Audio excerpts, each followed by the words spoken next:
السلام علیکم ورحمۃ اللہ وبرکاتہ۔ رمضان کا روزہ اللہ سے رشتہ مضبوط کرنے کا ذریعہ ہے۔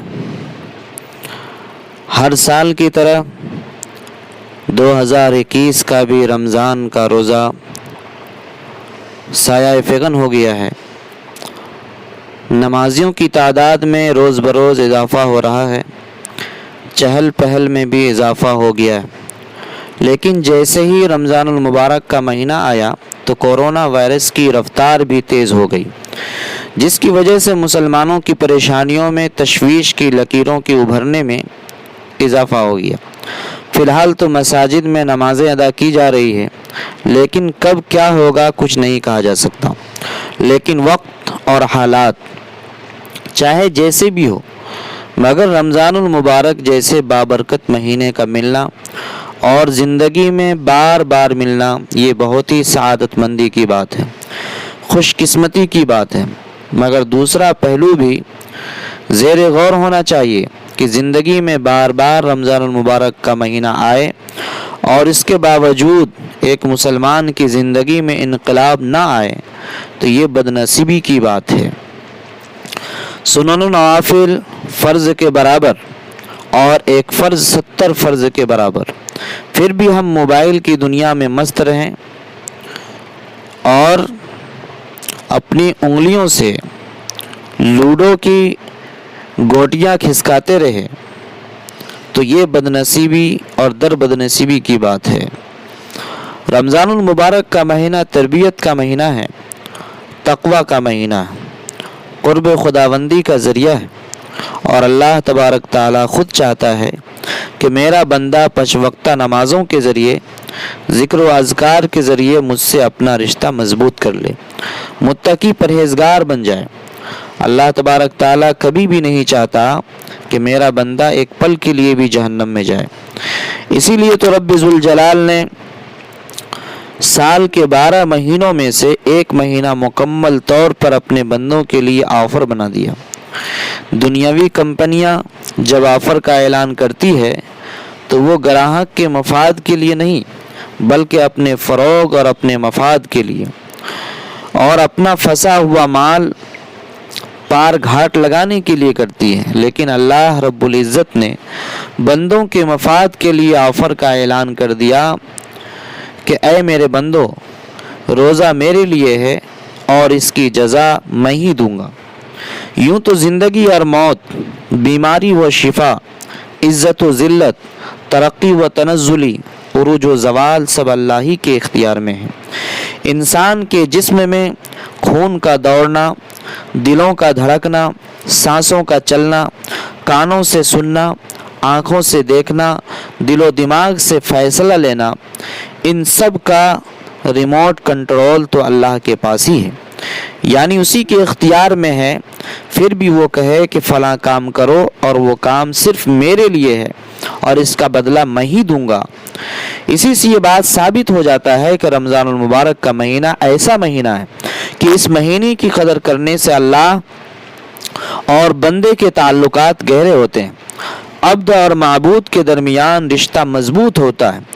خود مشاہدہ کیا جا سکتا ہے کہ جب ایک چھوٹا بچہ روزہ رکھتا ہے تو پورا دن ماں اپنے بچے کا چہرہ دیکھتی رہتی ہے، تو اللہ رب العزت جو 70 ماؤں سے بھی زیادہ اپنے بندوں سے پیار کرتا ہے، پھر وہ کیسے اپنے روزے دار بندوں کو نظر انداز کر سکتا ہے۔ میرے اللہ کا وعدہ سچا ہے اور روزہ رکھنے سے تقوی کی صفت پیدا ہوتی ہے، اور تقوی وہ چیز ہے کہ جس سے انسان بھلائی کے راستے میں پیش قدمی کرتا ہے اور برے کاموں سے اجتناب کرتا ہے۔ ماہ رمضان نیکیاں کمانے اور اللہ کی رحمتیں حاصل کرنے کا مہینہ ہے، اس لیے ہمیں چاہیے کہ خوب شوق ذوق اور شور و خلوص کے ساتھ روزہ رکھیں، قرآن کی تلاوت کرے، صدقہ و خیرات کرے اور پورا دن بھوکا رہنا ایک رسم نہ سمجھے بلکہ پورا دن بھوکا رہے تو یہ محسوس کرے کہ جو پورے سال اسی طرح بھوک و پیاس اور غربت و شکار رہتا ہے، غربت کا شکار رہتا ہے تو اس کے اوپر کیا گزرتی ہے۔ اس لیے ضروری ہے کہ ہم افطار کا انتظام کریں تو اپنے دائیں بائیں بھی نگاہ ڈالیں۔ عزیزو، اقارب کا بھی خیال رکھیں، رشتہ داروں اور بالخصوص غریب دوستوں، غریب رشتہ داروں کا ضرور خیال رکھیں۔ یہ سارے کام عبادت کا حصہ ہے، اور اس عبادت کے حصے والے کام کو انجام دیتے ہوئے ریاکاری سے بچنا ضروری ہے، اور کسی کے ہاتھ میں کچھ رکھتے وقت اس کی عزت، اس کا وقار، اس کی خودداری کا خیال رکھنا بھی ضروری ہے۔ افسوس کے ساتھ انتہائی شرم کا مقام ہے کہ آج بہت زیادہ ایسے لوگ ہیں جو زکوٰۃ کا پیسہ دے کر بھی اپنی زبان سے اس کا تذکرہ کرتے رہتے ہیں۔ انہیں خوف کھانا چاہیے کہ کہیں زبان کٹ کر گر نہ جائے، اور یہ بات بھی ذہن میں رہنا چاہیے کہ زکوٰۃ کی ادائیگی سے آپ نہ تو بخالت سے نکل سکتے ہیں اور نہ سخاوت میں داخل ہو سکتے ہیں، اس لیے کہ زکوٰۃ کی ادائیگی تو تمہیں ہر حال میں کرنی ہے، یہ تمہارے لیے مجبوری بھی اور ضروری بھی ہے۔ جب کیلا کھانا ہے تو چھلکے کو ادھیڑ کر پھینکنا ہے، تو پھر اس کا تذکرہ کرنے کی کیا ضرورت ہے؟ ہم نے کیلا خریدا تو اس کا چھلکا کو پھینک دیا۔ اسی طرح جب زکوٰۃ کی ادائیگی کر دی تو پھر کیا ضرورت ہے اس کے پرچار اور پرسار کی؟ زکوٰۃ کی ادائیگی کے بعد اس کا تذکرہ ریاکاری میں شامل کر دے گا، اور ریاکاری جہنم کا راستہ ہے، اور زکوٰۃ کا انکار کرنے والا اسلام کے دائرے سے نکل جاتا ہے، کیونکہ زکوٰۃ اسلام کے ستونوں میں سے ایک ستون ہے، اور اسلام کے ارکان میں سے ایک رکن ہے، جس پر عمل نہ کرنے والا گنہگار ہوگا، لیکن انکار کرنے والا کافر ہو جائے گا۔